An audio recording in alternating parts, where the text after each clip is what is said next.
Nagsasawa na si Deo sa kapalit-palit ng mga babae gabi-gabi. Ngayon, gusto niya namang maiba naman. Gusto niyang masubukang mag-stay sa isang babae lang. A bed partner. Just a bed partner. Ngunit sa dinami-dami ng mga babae na natikman niya, wala man lang ni isa siyang pinanabikang balikan. Ang lahat para sa kanya ay iisa lang ang naging performance. Nakakasawa na para kay Deo. Siguro dahil puro bihasa ng mga babaeng iyon. Pero saan naman kaya siya makakahanap ng ibang klaseng babae?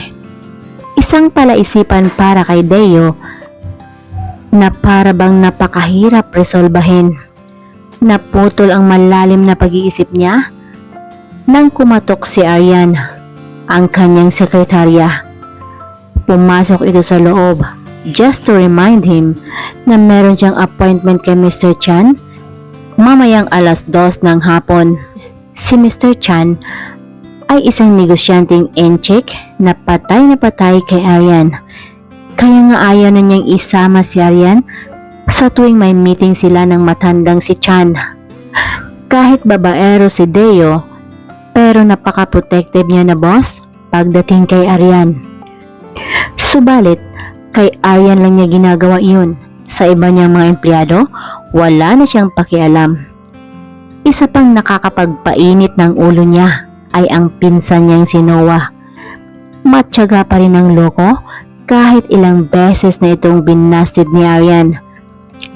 Hindi na nagsasawang magpapadala ng mga fresh flowers at mga chocolates araw-araw. Hanga din siya sa tiyaga ng pinsan niyang iyon. Pero mas nag-alala si Deo sa personal assistant niyang si Gino. Isa pa itong may gusto din kay Aryan. Ang mga katulad pa naman ni Gino, ang mga tipo ni Aryan. Yun bang taong ka-level lang niya ng uri ng pamumuhay? Basta masipag lang at mabait, okay na para kay Aryan iyon. Biglang natigilan si Deo. Bakit ba puro Aryan na lang ang laman ng utak niya? Wala na siyang pakialam kung sino man sa mga lalaki ang mapupusuan ng babae. She's just her secretary. Pero kahit anong pagpapaintindi niya sa kanyang sarili, naiinis talaga siya sa tuwing maiisip niya na may ibang lalaking lalapit sa kanyang sekretarya. Kahit nga si Gino pa na personal assistant niya, hindi basta-basta makakalapit kay Aryan. Kaya nga, inilipat niya sa loob ng kanyang opisina ang table ng kanyang sekretarya para wala ng ibang lalaki ang basta makakalapit dito. Si Aryan ang taga-ayos kapag nagkakaproblema si Deo sa mga babae na kanyang mga kadate. Kaya naman, alam na alam ni Aryan kung gaano kababaero ang lalaki. Pero lately, napansin ng dalaga na medyo tumatamlay na ang pagkamahilig nito sa babae. Wait, biglang natigilan sa pag-iisip si Aryan. Hindi kaya nahawaan na ng malalang sakit ang amo niya?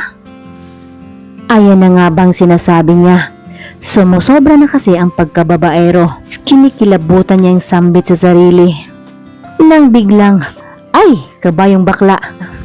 Gulat na napasigaw si Aryan habang nalingunan ang lalaking laman ng kanyang isipan. Bakit parang nakakita kayata ng multo? Nagtatakang tanong ng lalaki. Kanina pa kasi siya tumatawag pero hindi man lang siya naririnig ng babae. Kaagad naman siyang humingi ng tawad sa kanyang boss. Sabay tanong kung ano ang ipag-uutos nito. Ang kaninang gulat na mukha ng babae, ngayon ay dumoble pa ang pagkagulat. No sir! Pasigaw na sagot ng dalaga na may kasama pang pagkautal bilang pagtanggi ng mariin. Sobrang nainsulto si Deo sa inaasta ng babae.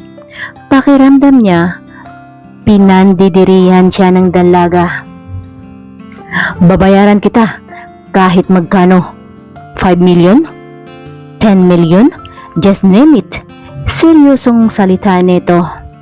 Pero tumanggi pa rin si Aryan. Ang pera, kikitain pa.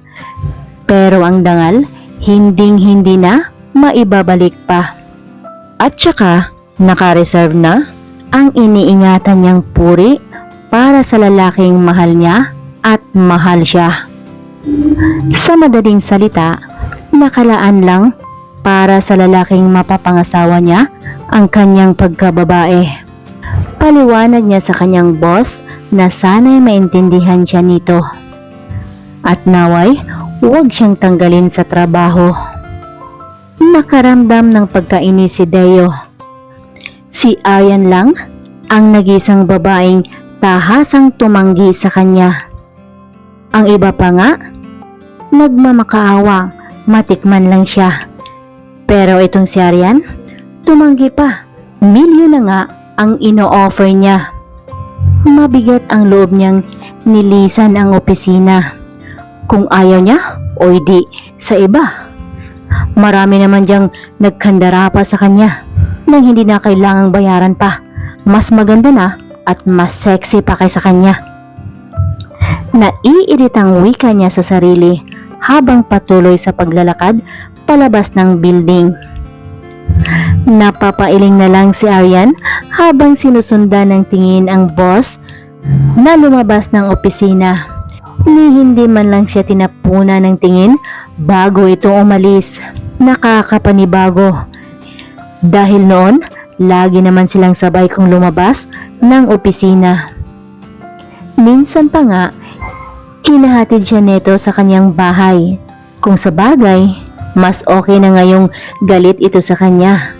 Para hindi na siya kukulitin pa neto. Wish niya lang na hindi sana siya pag-iinitan ng lalaki. Ilang araw pang lumipas, patuloy pa rin si Aryan sa pagtatrabaho. Ngunit hindi na katulad noon ang samahan nila ng kanyang boss. Halata na iniiwasan na siya neto. Samantala, hirap na si Deo sa ginagawa niyang pag-iwas kay Aryan. Gusto niya nang lapitan ang babae at humingi ng tawad. Namimiss na talaga niya ang dati nilang samahan at kulitan. Simula nung may naramdaman na siyang pagtingin sa dalaga, nawala na rin siya ng ganang makikipag-fling sa ibang mga babae. Gusto niya na si Aryan na ang magiging bed partner niya. Kaya lang, papaano mangyayari yun? Tinanggihan na nga ang milyones niya eh. Anong problema, Alisa? Bakit bigla kang napatawag? Nauutal na salita ni Aryan habang kausap ang bunsong kapatid sa kabilang linya. Nasa ospital daw sila. Inatake sa high blood ang nanay niya habang naglalaba. Natumba ito at sa kasamaang palad, nabagok ang ulo. Kaya ngayon, kailangan niya ng malaking halaga para maoperahan kaagad ang nanay niya. Hindi na makapag-isip pa ng maayos si Aryan. Halo-halo na ang kanyang nararamdaman, takot at pag-alala. Takot na baka tuluyan na silang iwan ng kanilang nanay. At nag-alala siya kung saan siya kukuha ng pera na pangpaopera ng kanyang ina. Nagulat si Deo nang madatnan si Aryan na umiiyak. Sa pagkakataong iyon, nakalimutan niya na iniiwasan pala niya ito. What happened? Patakbo niyang tinungo ang babaeng nakayukyuk ngayon sa lamesa.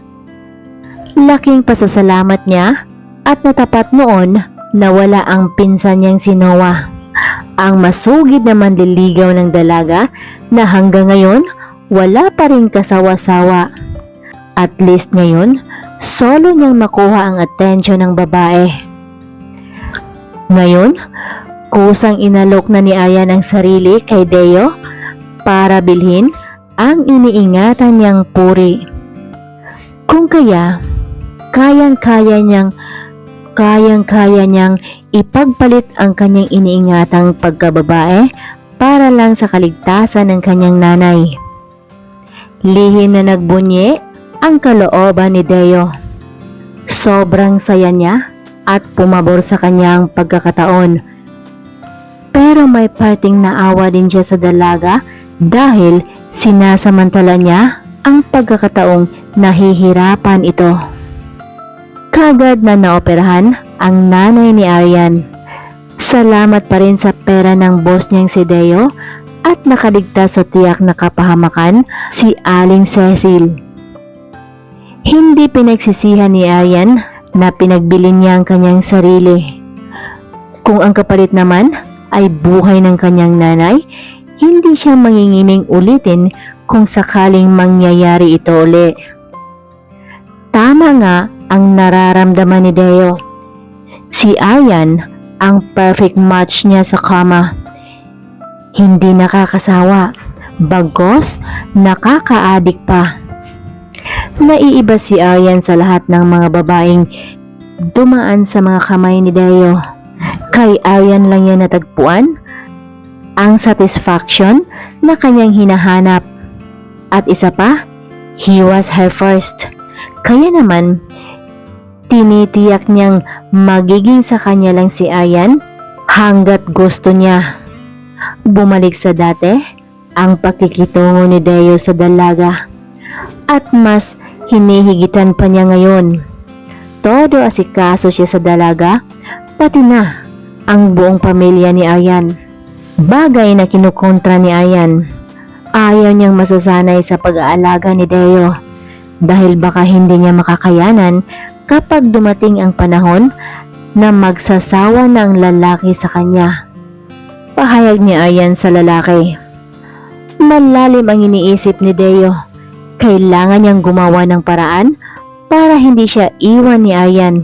Dahil siya sa sarili niya, sigurado siyang hindi na niya bibitawan ng babae. Buntis ako?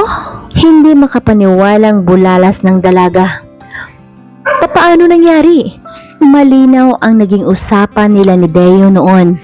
Bawal siyang magbuntis. Yun naman talaga ang ginagawa ni Deo sa mga naging babae niya noon. Alam ni Aryan na hindi pananagutan ni Deo ang dinadala niya. Pero wala siyang balak na ipalaglag ito. Isang kasalanan na nga ang pagbibenta niya sa kanyang sarili. Kung kaya, hindi na niya kakayaning dagdagan pa ang kanyang kasalanan. Sisikapin niyang buhayin niya ang magiging anak niya na mag-isa kapag dumating ang panahong magsasawa na ang lalaki sa kanya. Kanina pa nakatitig si Deo kay Aryan habang sarap na sarap sa kinakain niyang ice cream. Alam ng lalaki na hindi mahilig si Aryan ng ice cream. Wala ka bang gustong sabihin sa akin? Tanong ng lalaki habang hindi na nakatiis sa nakikitang pagbabago ng babae. Umiling ang dalaga, ngunit hindi naniniwala si Deo. What is it, Aryan? Seryosong tanong ng lalaki. Ayaw magsalita ni Aryan. Natatakot siyang magalit ito. At baka ipalaglag ang kanyang pinagbubuntis. Alam niya noon pa na ayaw ng lalaking magkaroon siya ng anak sa kahit sinong babae na nakasiping niya. Wala nga. Wala akong gustong sabihin sa'yo. Naggagalit-galitan pang anas ng babae. Are you pregnant, right? Mahinahong tanong ng lalaki habang pilit na pinipigil ang hininga. Biglang nanlamig si Aryan. Papaano nalaman ng lalaking ito ang kanyang tinatago? Nag-umpisa ng nanubig ang mga mata ng babae. Please, hayaan mo akong ituloy ito. Pangako ko, hindi kami maghahabol sa'yo. Palalakihin ko itong mag-isa na malayo sa'yo. Punong-puno ng pagmamakaawang wika ng dalaga. Kasalanan ni Aryan dahil hindi siya nag-iingat. Mali pala ang contraceptive pills na kanyang iniinom. Kaya tuloy siya nabuntis nang hindi inaasahan. Ano ba yung pinagsasabi mo? Nagtatakang tanong ng lalaki. Bakit ko'y palaglag? Ako nga ang dahilan kung bakit ka nabuntis. pagbubunyag niya. Ginusto kong mabuntis ka para hindi mo na maisip na iwan ako. Dagdag pa neto. Pinalitan pala ni Deo ng vitamins ang contraceptive pills na iniinom ni Aryan. Si Aryan lang pala ang nakapagpabago sa babaerong si Deo. Wala nang sinayang pang panahon si Deo. Kaagad niyang pinakasalan si Aryan bago pa mahalata ang tiyan ng dalaga. At isa pa, para wala na ring takas ang babaeng hanggang ngayon mailap pa rin sa kanya. Pinatunayan ni Deo na totoong nagbabago na talaga siya. Nawala na siyang ibang babae sa buhay kundi si Aryan na lang. Ngayon, masaya silang namumuhay kasama ang panganay nilang anak na si Juliana.